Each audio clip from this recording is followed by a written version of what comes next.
గద్దరన్న ఫౌండేషన్ తరఫున గద్దరన్న జయంతిని నిర్వహిస్తే ఈ కార్యక్రమంలో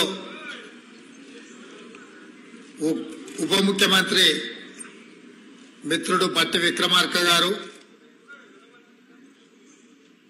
మంత్రివర్యులు జూపల్లి కృష్ణారావు గారు, మంత్రివర్యులు మిత్రుడు పొన్నం ప్రభాకర్ గారు, మధు యాస్కి గారు, పెద్దలు కంచ ఐలయ్య గారు, వారి కుటుంబ సభ్యులు, చాలా మంది ఇక్కడ గద్దరన్న అభిమానులు, కవులు, కళాకారులు ఈ కార్యక్రమంలో హాజరయ్యి మనమందరం గద్దరన్న కుటుంబ సభ్యులం, ఆ కుటుంబానికి అండగా నిలబడతామని ఇక్కడికి విచ్చేసినందుకు మీకు అందరికీ మనస్ఫూర్తిగా ధన్యవాదాలు. మిత్రులారా, మిత్రుడు పృథ్వీరాజ్ చదువుకునేటప్పటి నుంచి మేమిద్దరం ఒకే కళాశాల, మేమిద్దరం కలిసి చదువుకున్నాం. నాకు చాలా మంచి మిత్రుడు, కానీ ఆయనలో కళాకారుడు, కవి ఉన్నాడని, పాడుతాడని నాకు ఇప్పుడే మొదటిసారి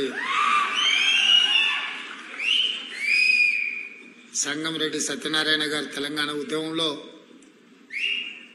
ఎంత క్రియాశీలక పాత్ర పోషించిండో మాకందరికి తెలుసు.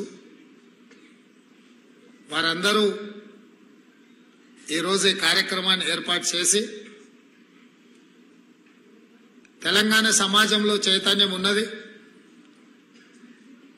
సమాజ చైతన్యం కోసం జీవితాలనే త్యాగం చేసి గజ్జగట్టి గలం విప్పి భుజం మీద గొంగడేసుకొని సమాజాన్ని దొరలకు వ్యతిరేకంగా చైతన్యం చేస్తూ ప్రజాస్వామిక విలువలను కాపాడాలి, పేద ప్రజలకు, ముఖ్యంగా దళితులకు, గిరిజనులకు, బడుగు బలహీన వర్గాలకు, మైనారిటీలకు, మహిళలకు న్యాయం జరగాలి, వాళ్ళు అభివృద్ధి చెందినప్పుడే ఈ సమాజం నిజమైన అభివృద్ధి సాధించినట్టు అని చెప్పి గద్దరన్న నిరంతరం పరితపించు. నాకు బాగా గుర్తు, సంవత్సరం గుర్తులేదు, కానీ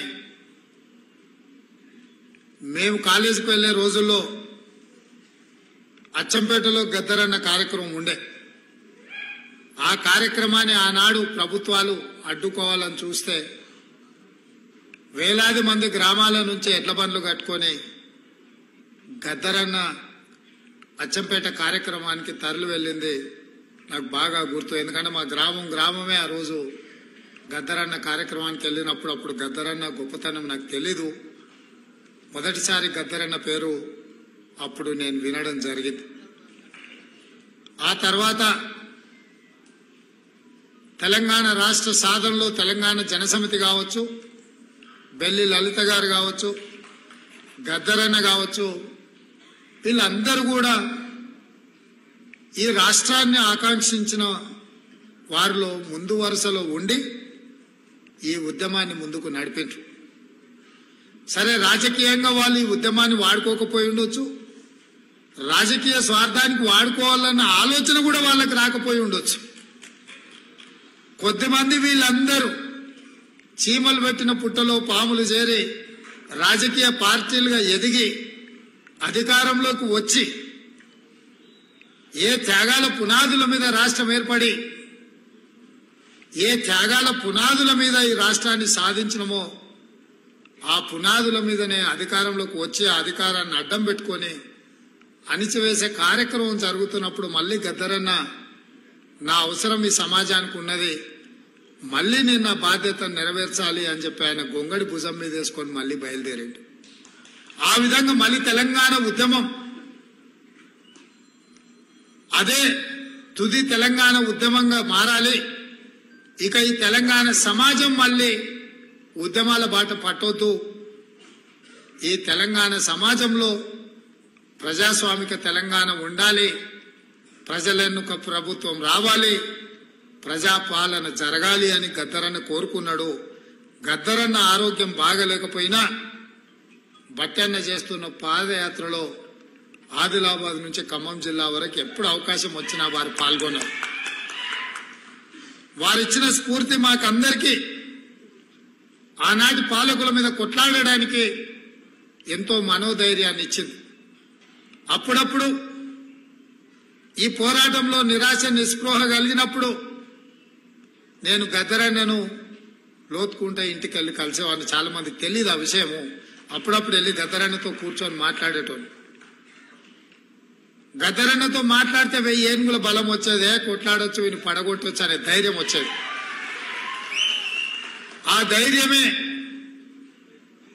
ఘడీల రూపంలో నిర్మించుకొని ఇనుప కంచెలేసుకొని తెలంగాణ ప్రజల యొక్క చెమట వాసన చూడని నేను తెలంగాణ ప్రజలకు ప్రవేశం లేదు ఈ గడిలో అని విర్రవీగినరో ఆ గడిల తలుపులు బద్దలు కొట్టి తెలంగాణ ప్రజలందరినీ ఇది మీది, మీ రక్తాన్ని చెమటగా మార్చి చెల్లించిన పన్నులతో నిర్మించిన భవనాలు భవంతులు ఇవి పేద ప్రజల యొక్క అభ్యున్నతి కోసం పరిపాలన నిర్ణయాలు తీసుకోవడానికి ఉపయోగించాలి.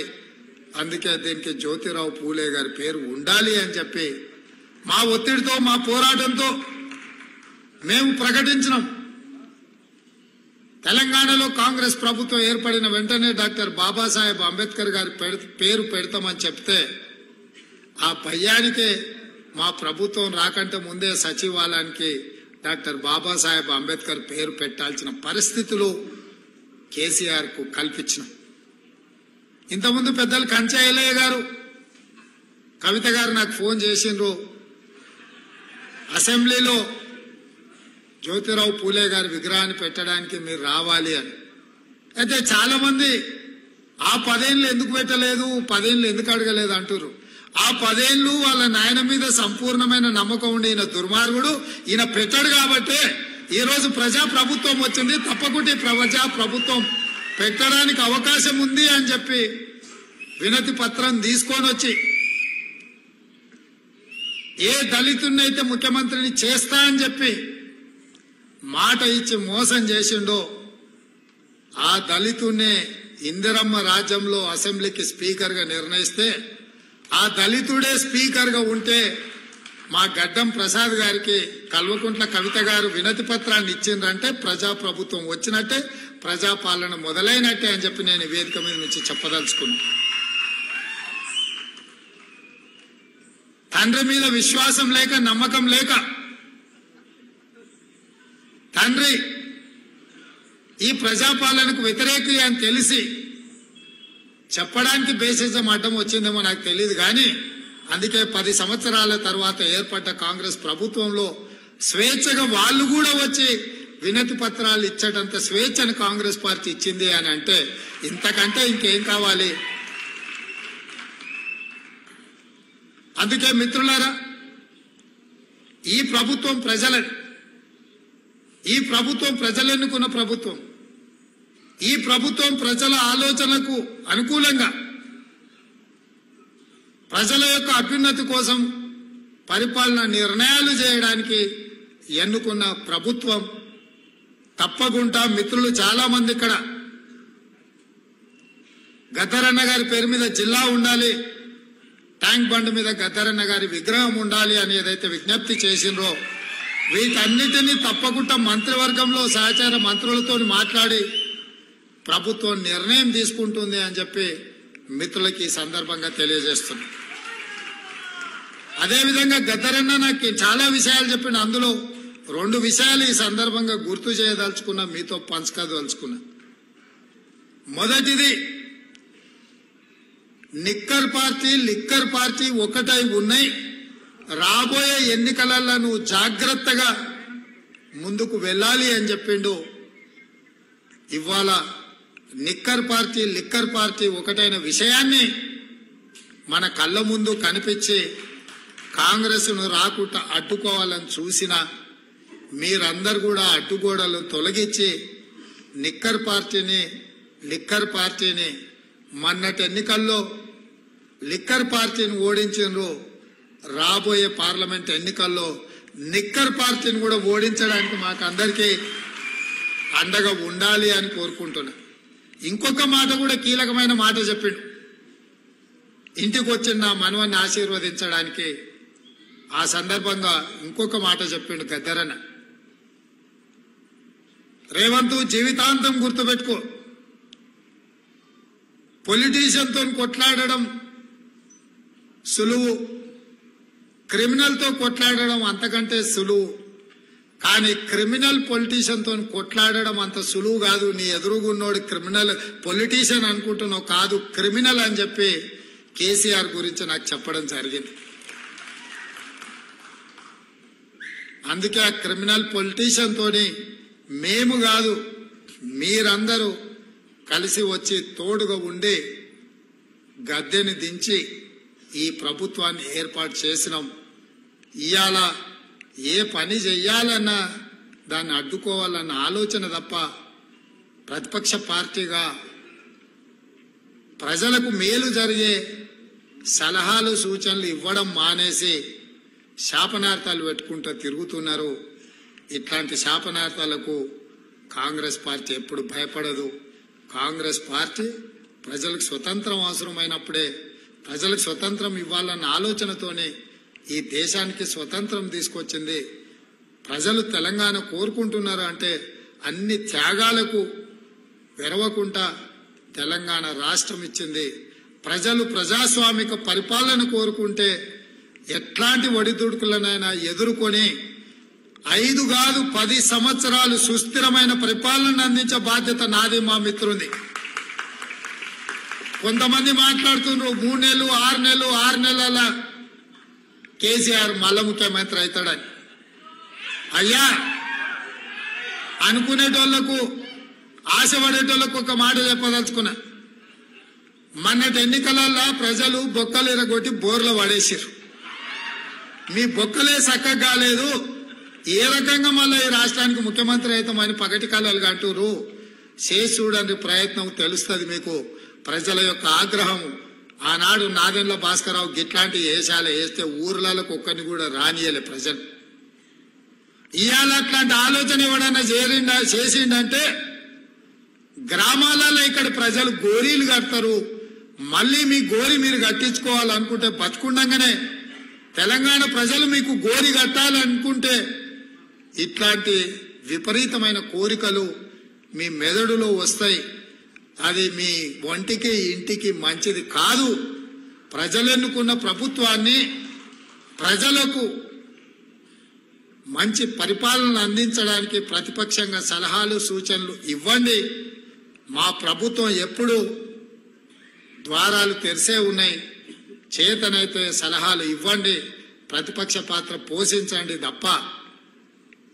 అక్క కూడా ఇంతకుముందు అన్నది, ఏంది తమ్మి వాడు గని మాటలు మాట్లాడుతుంటే నువ్వేం అంటలేవని. నేను అక్కతో చెప్పిన, అక్క వాడిని అక్కసే వెళ్ళగక్కుతున్నాడు, మనకెందుకు, మనం కుర్చీలో కూర్చోవడమే మనకి చేసే శిక్ష. అందుకే అసెంబ్లీలో కూడా బయటకు పోనీయలేదు అక్క, ఆనే కూర్చోబెట్టిన. బిడ్డ నువ్వు చేసిన పాపాలని మేము చెప్తాం, వినడమే నీకు మేము వేసే శిక్ష అని చెప్పి అసెంబ్లీలో కూడా చెప్పినాం. అసెంబ్లీ సస్పెండ్ చేస్తామంటే వద్దని చెప్పిన. మా స్పీకర్ గారికి విజ్ఞప్తి చేసిన, స్పీకర్ సార్ ఎవరిని బయటకు తోలక వాళ్ళని అందరినీ కూర్చోబెట్టి తలుపులు మూయి వాళ్ళు చేసిన తప్పులని మా బట్టి గారు ఆర్థిక శాఖ నుంచి, విద్యుత్ శాఖ నుంచి వైట్ పేపర్ పెట్టిండు. వాళ్ళు చేసిన పాపాలన్నీ మొత్తం లెక్కగట్టి చెప్తున్నాడు, వినాల్సిందే. ఆ పాపాలు చేసిన ఆ ఘోరాలు ప్రజలకు చెప్తున్నప్పుడు వాళ్ళు వినాల్సిందే అని చెప్పి నేను చెప్పడం జరిగింది. అందుకే మిత్రులారా, ఇది ప్రజాస్వామిక ప్రభుత్వం, ప్రజలు ఎన్నుకున్న ప్రభుత్వం కాబట్టి గద్దరన్న జయంతి వర్ధంతులను అధికారికంగా చెయ్యాలని ప్రభుత్వం నిర్ణయం తీసుకున్నది. దాన్ని శాసనం చేయడం జరిగింది. ఇదే కాదు, మొన్న సినీ ప్రముఖులందరూ కూడా నన్ను కలవడానికి వచ్చి చాలా విషయాలు ప్రస్తావిస్తూ, గత ప్రభుత్వంలో నంది అవార్డులు ఉండేటివి, మీరు పునరుద్ధరిస్తే బాగుంటుంది అని చెప్పి సినీ ప్రముఖులందరూ నన్ను అడుగుతా వాళ్ళకు ఒక మాట చెప్పిన. నంది అవార్డులు కాదయా, ఖచ్చితంగా మా ప్రభుత్వం అవార్డులు ఇస్తుంది, ఆ అవార్డుల పేరు గద్దర్ అవార్డులు ఉంటాయని చెప్పి. తెలంగాణ రాష్ట్రంలో కవులకు కళాకారులకు సినీ ప్రముఖులకు రాష్ట్ర ప్రభుత్వం తరఫున అధికారికంగా ఇచ్చే అవార్డులకు గద్దర్ అవార్డ్స్ అనే పేరు పెట్టి గద్దరన్నను గౌరవించుకుందామని చెప్పి ఈ వేదిక మీద నుంచి చెప్తున్నా. ఇదే శాసనం, ఇదే జీవో అని చెప్పి, నా మాటనే జీవో.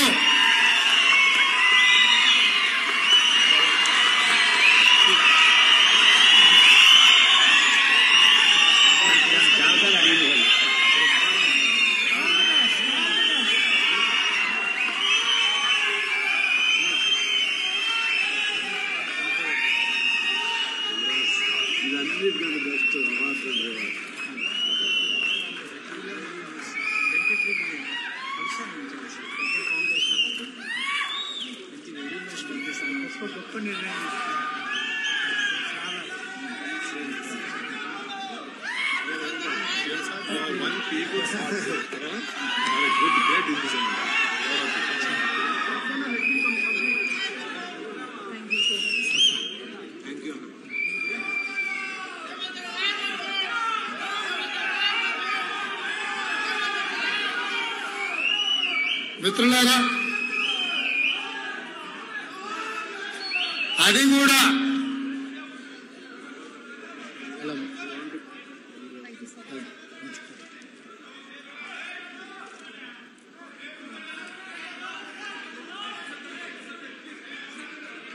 వివిధ భాషలలో గద్దరన్నకు గొప్ప గుర్తింపు ఉంది. కానీ తెలంగాణ రాష్ట్రము, ఈ తెలంగాణ ప్రజలు ఎన్ని తరాలైనా గుర్తుపెట్టుకోవాలంటే గద్దరన్న పేరు మీదనే గద్దరన్న పురస్కారాలను ఈ కవులకు కళాకారులకు సినీ ప్రముఖులకు ఇవ్వాలి అని నిర్ణయం తీసుకున్నాం. మొన్న వాళ్లకు చెప్పిన, ఈ రోజు ఈ వేదిక మీద నుంచి తెలంగాణ సమాజానికి చెప్తున్నా, నా మాటనే శాసనం, నా మాటనే జీవో గద్దరన్న పేరు మీద అని ఈ సందర్భంగా తెలియజేస్తున్నా. అది కూడా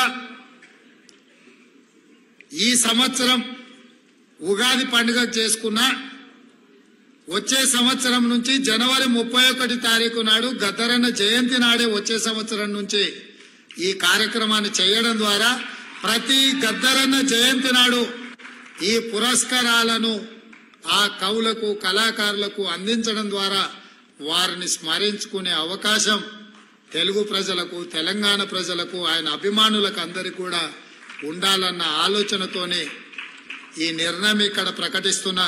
తప్పకుండా మా సహచార మంత్రులు నా నిర్ణయాన్ని ఆమోదిస్తారని, ఈ నిర్ణయానికి తప్పకుండా అండగా నిలబడతారని నేను భావిస్తున్నా. తొందరలోనే గవర్నమెంట్ ఈ కార్యక్రమాలను ముందుకు తీసుకెళ్తుంది. సినీ ప్రముఖులకు కూడా నా విజ్ఞప్తి, మా లిజెండ్, మా బ్రాండ్ అంబాసిడర్ గద్దరన్న పేరు మీద మీకెవరికి, మా తెలంగాణ లిజెండ్, మా తెలంగాణ బ్రాండ్ అంబాసిడర్ మా గద్దరన్న మీద మీకెవరికి పురస్కారం వచ్చినా అది మీకు ఒక గొప్ప అవకాశంగా భావించి ఈ కార్యక్రమాన్ని అందరూ కలిసి ముందుకు తీసుకెళ్లాలి, విజయవంతం చేయాలి అని తెలియజేస్తూ వారి అభిమానులందరికీ మరొకసారి కృతజ్ఞతలు తెలియజేస్తూ సెలవు తీసుకుంటున్న మిత్రులారా. ధన్యవాదాలు సార్.